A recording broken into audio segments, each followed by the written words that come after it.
1964 a 1985, o comando das Forças Armadas, Exército, Marinha e Aeronáutica controlou o poder político no país. Muitos classificam o regime que marcou esse período como ditadura.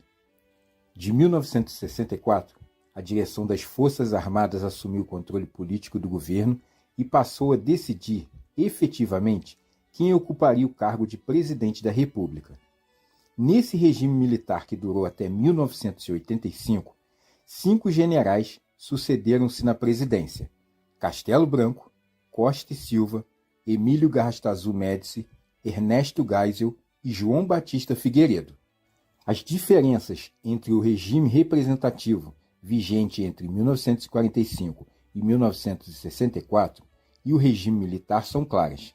Quem manda agora não são os políticos profissionais, nem o Congresso. É uma instância decisória, a alta cúpula militar. Uma das características dos governos militares foi o autoritarismo. Os membros do governo não se mostravam dispostos a dialogar com os diversos setores da sociedade. Por meio dos chamados atos institucionais, que eram um conjunto de normas superiores baixadas pelo governo que se sobrepunham até mesmo à Constituição Federal, os governos militares foram restringindo as instituições democráticas e impuseram censura aos meios de comunicação, como rádio, televisão, jornais, revistas, entre outros. Muitos brasileiros que se opunham a essa situação foram perseguidos, exilados, torturados ou mortos pelos órgãos de repressão política. Abandonando o nacionalismo reformista, que marcou o último governo de Getúlio Vargas e o de João Goulart, os governos militares adotaram um modelo de desenvolvimento econômico baseado na aliança entre 3 grandes grupos: a burocracia técnica estatal, que era militar e civil, os grandes empresários estrangeiros e os grandes empresários nacionais.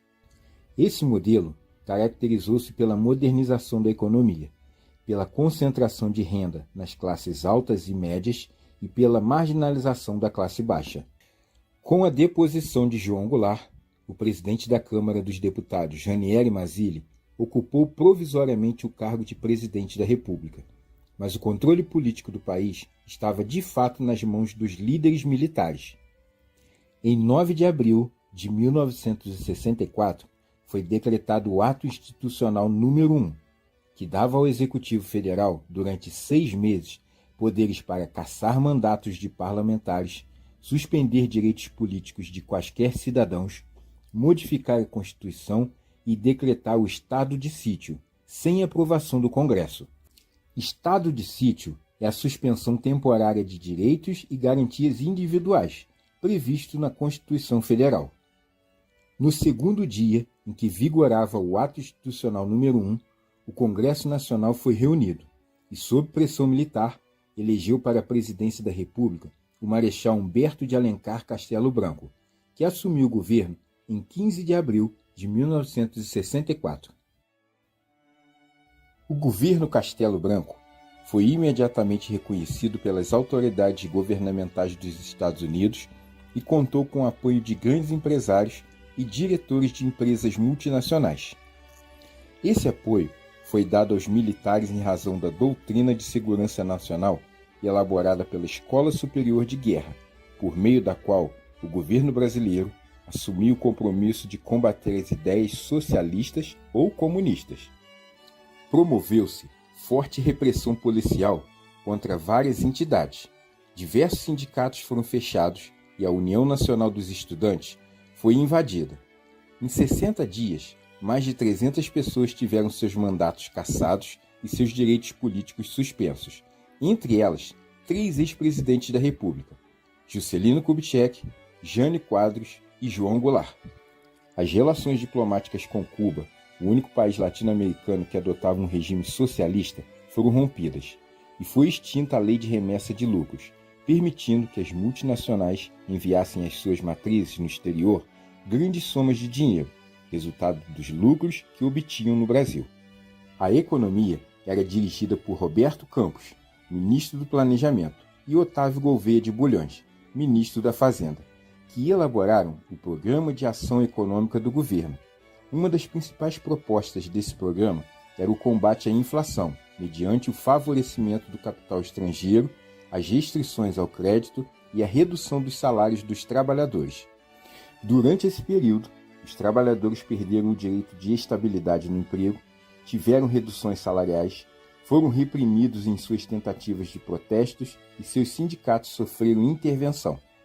As medidas econômicas tomadas tornaram o governo impopular, provocando a reação até mesmo de antigos aliados do golpe, como Carlos Lacerda. Nas palavras de Lacerda, o ministro Roberto Campos era um homem imparcial, porque estava matando imparcialmente os pobres e os ricos. Em 1965, foram realizadas eleições para os governos estaduais, e as oposições ao regime militar conseguiram significativas vitórias. O governo federal decidiu, então, tomar novas medidas repressoras. Foi decretado o Ato Institucional número 2, que conferia mais poderes ao presidente para cassar mandatos e direitos políticos, e extinguia todos os partidos políticos existentes, criando apenas 2. Um para apoiar o governo, a Aliança Renovadora Nacional, conhecido como Arena, e outro para fazer oposição dentro de limites considerados aceitáveis, o Movimento Democrático Brasileiro, conhecido como MDB. Foi criada também a Lei de Segurança Nacional, que na prática era um instrumento jurídico destinado a enquadrar como inimigos da pátria aqueles que muitas vezes, em nome dela, se opunham às diretrizes de um governo autoritário. Depois, decretou-se o Ato Institucional número 3, que estabelecia o fim das eleições diretas para governadores e prefeitos das capitais. A partir de então, os governadores, indicados pelo presidente, seriam submetidos à aprovação da Assembleia Legislativa e os prefeitos seriam indicados pelos governadores. Com o Ato Institucional número 4, o governo adquiriu poderes para produzir uma nova Constituição. Foi elaborada então a Constituição de 1967, que tinha entre seus principais objetivos fortalecer o poder do presidente da República e enfraquecer o Legislativo e o Judiciário. Ao final do governo Castelo Branco, o alto comando militar escolheu como novo presidente o Marechal Arthur da Costa e Silva, ministro da Guerra. Essa escolha foi referendada pelos membros da Arena no Congresso Nacional. Para registrar seu protesto, os integrantes do MDB retiraram-se do local de votação. Durante o governo Costa e Silva, apesar da violenta repressão policial, aumentaram no país as manifestações públicas contrárias à ditadura militar. Estudantes saíram às ruas em passeatas, operários organizaram greves contra o arroxo salarial, políticos de oposição fizeram pronunciamentos atacando a violência da ditadura. Padres progressistas discursaram sobre a fome do povo e a tortura praticada por órgãos de segurança contra os adversários da ditadura. No Rio de Janeiro, em 1968, mais de 100 mil pessoas saíram às ruas em passeata protestando contra o assassinato do estudante Edson Luiz, de 18 anos, pela polícia. No Congresso Nacional, o deputado Márcio Moreira Alves, do MDB, fez um veemente discurso contra os militares, responsabilizando-os pela violência praticada, por exemplo, contra os estudantes. Propôs à população o boicote à parada militar de 7 de setembro. Os oficiais militares consideraram o discurso ofensivo à honra das Forças Armadas e exigiram que o deputado fosse processado, mas a Câmara Federal negou a autorização para o processo, preservando a imunidade parlamentar de Moreira Alves.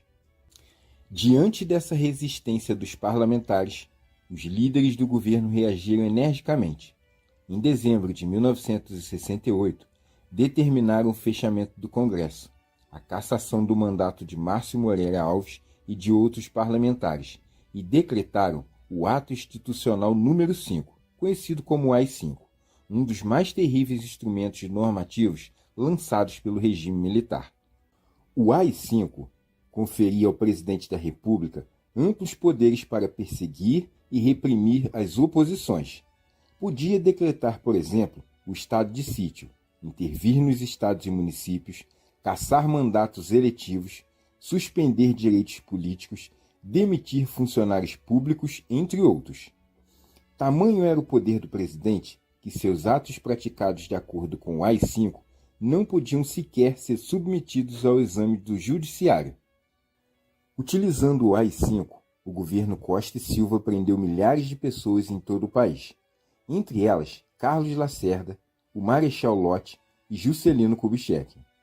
Fechou o Congresso Nacional por tempo indeterminado, cassou o mandato de centenas de deputados federais e estaduais, vereadores e prefeitos, além de ter afastado 4 ministros do Supremo Tribunal Federal. A legislação arbitrária parecia preocupar o presidente Costa e Silva, que não queria passar para a história apenas como criador do Ato Institucional número 5. Por isso, confiou ao vice-presidente Pedro Aleixo, que era contrário ao AI-5, a missão de elaborar um anteprojeto de uma nova Constituição para o país. A nova Carta Magna estava praticamente concluída, quando Costa e Silva foi obrigado a deixar a presidência por razões de saúde. Uma junta militar, composta dos ministros do Exército, Marinha e Aeronáutica, governou o país durante 2 meses, de 31 de agosto a 22 de outubro de 1969. Reconhecendo a impossibilidade de Costa e Silva reassumir a presidência, a junta militar indicou e a Arena referendou como seu sucessor o general Emílio Garrastazu Médici. Só em 22 de outubro de 1969, o Congresso foi reaberto, depois de 10 meses da edição do Ato Institucional número 5. Não mais o compunham os deputados federais cassados pelo AI-5. No governo do general Emílio Garrastazu Médici, período conhecido como Anos de Chumbo, o poder ditatorial e a violência repressiva contra as oposições foram ainda maiores. Os direitos fundamentais dos cidadãos foram suspensos. Qualquer um que se opusesse ao governo podia ser preso. Nas escolas, nas fábricas, nos teatros, na imprensa sentia-se a mão de ferro do autoritarismo. Para divulgar seus projetos para o país, o governo militar utilizou-se em grande medida da televisão, que ampliava consideravelmente sua importância como veículo de comunicação social. O governo militar procurava esconder da maioria da população o violento combate que movia contra os grupos democráticos de diversas tendências políticas, liberais, socialistas e comunistas. Alguns desses grupos lançaram-se à luta armada, promovendo diversas ações de guerrilha, como assaltos a bancos em busca de dinheiro para financiar a luta política e sequestros de diplomatas estrangeiros, para trocá-los por companheiros presos e torturados nos porões dos órgãos de segurança. 2 líderes guerrilheiros desse período, o ex-deputado comunista Carlos Marighella e o ex-capitão Carlos Lamarca, foram mortos e seus grupos dominados pelos órgãos da repressão militar. Além disso, milhares de pessoas acusadas de subversão foram torturadas e centenas foram mortas em todo o país. O governo Médici foi marcado ainda por um período de desenvolvimento econômico que a propaganda oficial chamou de milagre brasileiro. Comandada pelo ministro da Fazenda Delfim Neto, a economia cresceu a altas taxas anuais, tendo como base o aumento da produção industrial, o crescimento das exportações e a acentuada utilização de empréstimos do exterior. Em compensação, o governo adotou uma rígida política de arroxo salarial, diante da qual os trabalhadores e os sindicatos não podiam reagir devido à repressão política.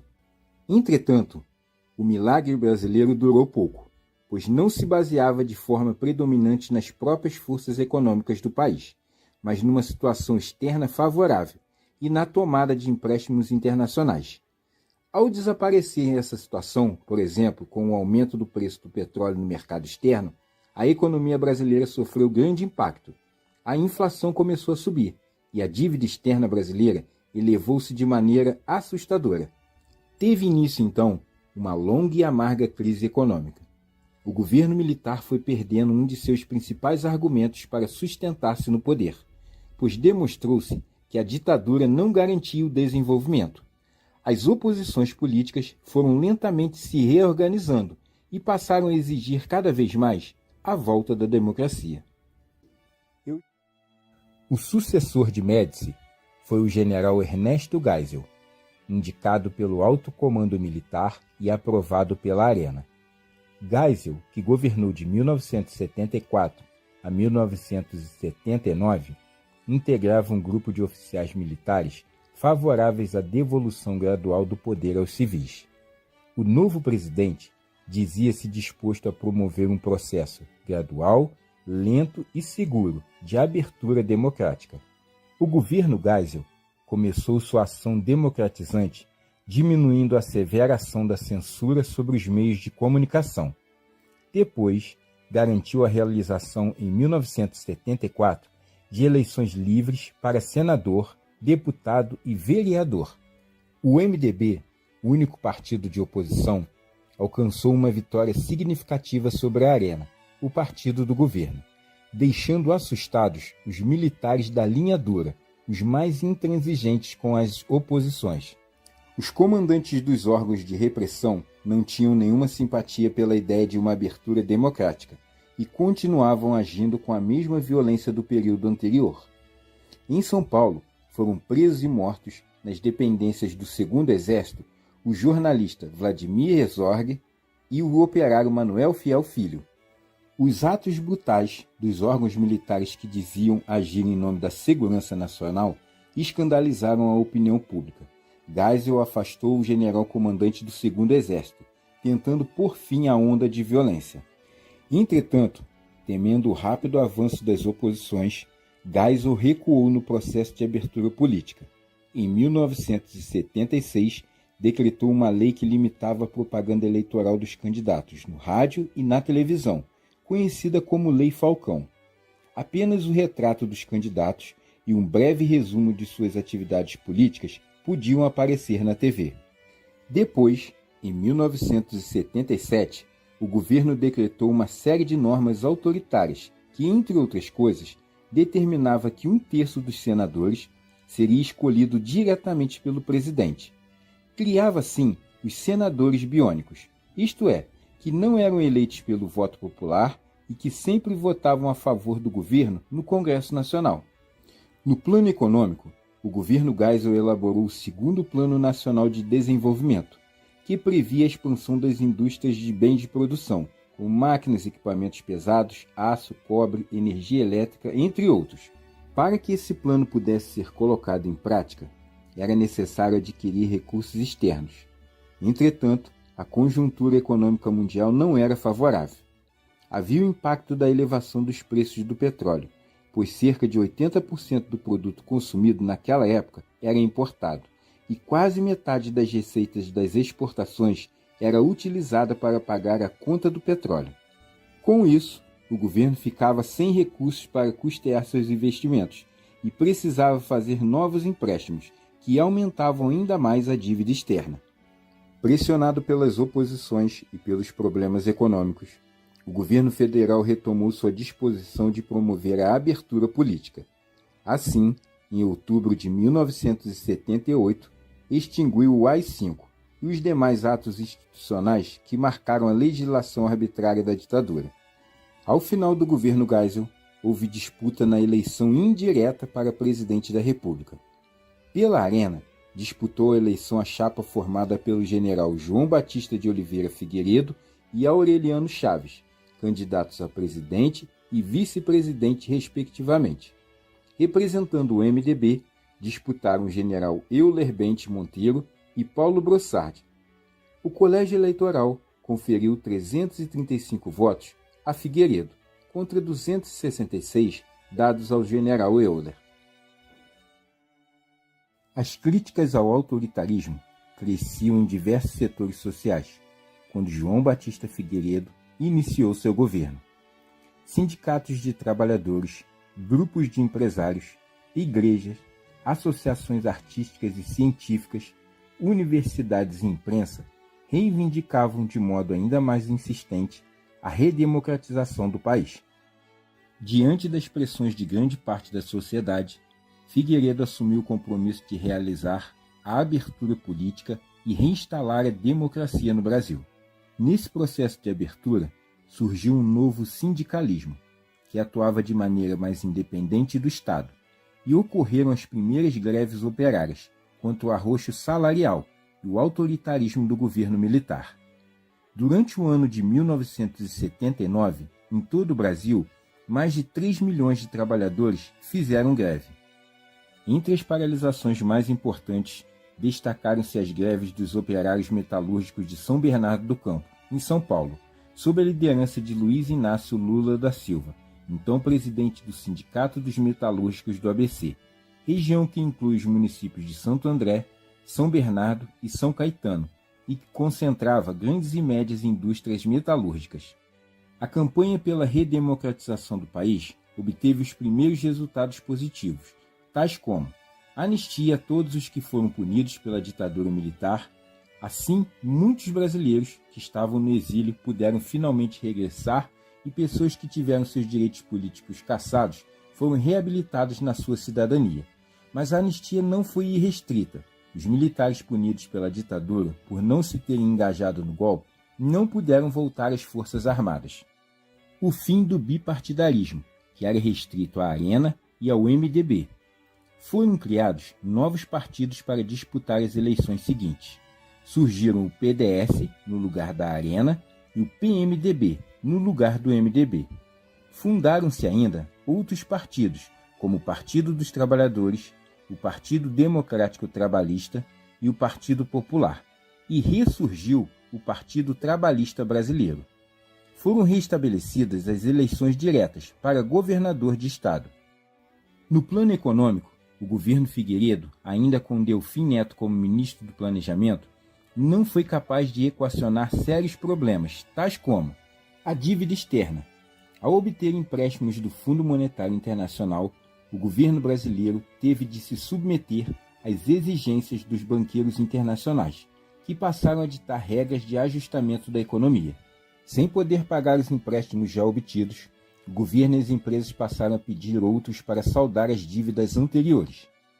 A inflação bateu recordes históricos durante o governo Figueiredo, superando a cifra de 200% ao ano. Os mais prejudicados com a inflação foram os trabalhadores, que tinham seus salários corroídos dia a dia pela elevação do custo de vida. A falta de investimento no setor produtivo resultou numa redução do crescimento econômico, cuja consequência mais grave foi o aumento do desemprego. Em 1983, os níveis de desemprego eram altíssimos, chegando a ocorrer uma série de saques a lojas e supermercados. Com o agravamento da crise, cresceu também a insatisfação popular contra o governo. Nas eleições de 1982, o eleitorado manifestou seu descontentamento, elegendo um grande número de candidatos de oposição nos estados brasileiros mais populosos e onde os movimentos sociais eram mais organizados. Depois de 18 anos de ditadura, em 15 de março de 1983, assumiram o poder nos estados novos governadores eleitos pelo voto direto. Com força renovada, as oposições políticas passaram a exigir eleições diretas para presidente da República. O fracasso do modelo político-econômico adotado no regime militar ficou evidente durante o governo Figueiredo. A economia brasileira mergulhou numa das mais graves crises de sua história. Inflação elevada, dívida externa assombrosa e dívidas públicas internas maiores do que a arrecadação do governo. Diversos setores da sociedade reivindicavam o fim da ditadura militar e a democratização do país. A crescente onda de insatisfação social foi canalizada pelas lideranças políticas de oposição para uma campanha em favor das eleições diretas para presidente da República. O objetivo era fazer com que o Congresso Nacional aprovasse a emenda constitucional proposta pelo deputado Dante de Oliveira, que restabelecia eleições diretas para presidente da República e acabava com o colégio eleitoral, criado pelo regime militar. A campanha pelas diretas reuniu milhões de pessoas em manifestações populares, que figuram entre as maiores da história do Brasil. Nas ruas e praças, multidões reunidas em grandes comícios exigiam diretas já. Entretanto, uma série de manobras de políticos ligados aos governos militares derrotou a emenda Dante de Oliveira, e impediu a realização das eleições diretas para presidente. O principal grupo que derrotou essa emenda foi liderado pelo deputado federal paulista Paulo Maluf, que pretendia eleger-se à presidência da República por meio do colégio eleitoral. Contrariada a vontade da maioria dos cidadãos brasileiros, teve prosseguimento o processo das eleições indiretas. No colégio eleitoral, concorreram à presidência 2 candidatos, Paulo Maluf e Tancredo Neves. Paulo Maluf era o candidato oficial do PDS, o partido representante do governo. Entretanto, não contava com o apoio efetivo de todas as forças tradicionais que estavam no poder. Tancredo Neves, governador de Minas Gerais, era o candidato de uma aliança política heterogênea, a Aliança Democrática, composta de ex-integrantes do PDS, na chamada Frente Liberal, e membros do PMDB. Em 15 de janeiro de 1985, o grupo político da Aliança Democrática conseguiu eleger Tancredo Neves para presidente e José Sarney para vice-presidente. No entanto, atingido por grave enfermidade, Tancredo Neves não tomou posse do cargo, foi internado, submetido a cirurgias e faleceu em 21 de abril de 1985. Assim, o vice-presidente em exercício, José Sarney, assumiu a presidência da República. Era o fim do processo histórico conhecido como ditadura militar.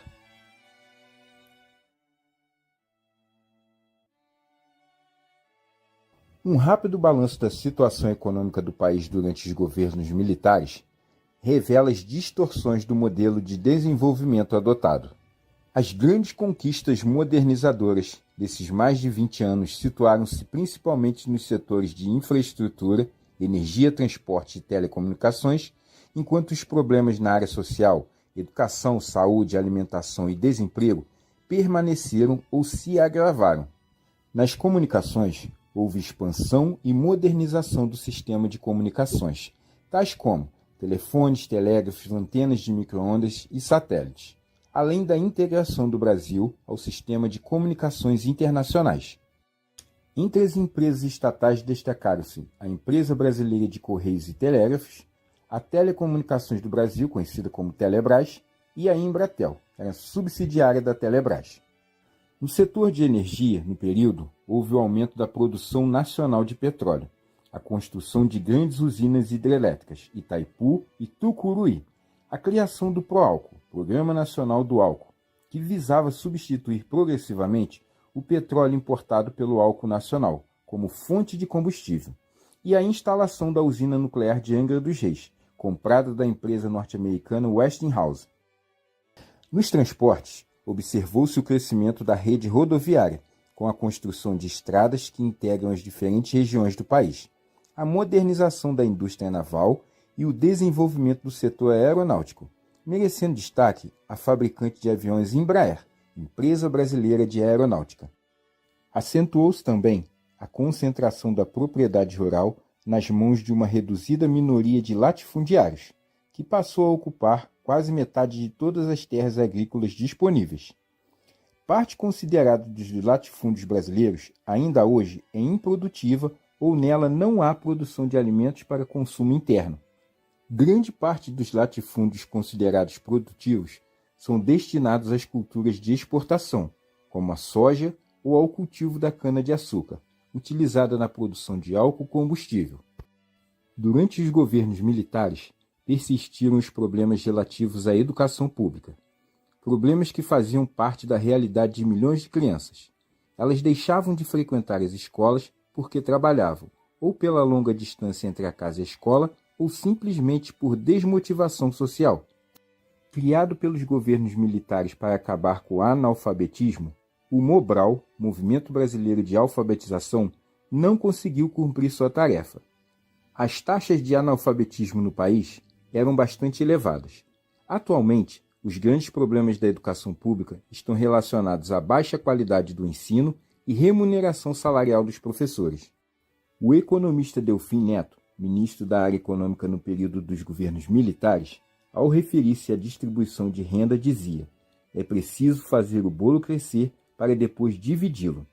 No entanto, o crescimento geral da economia, avaliado pelo Produto Interno Bruto, não se traduziu em condições de renda mais satisfatórias para a maioria da população.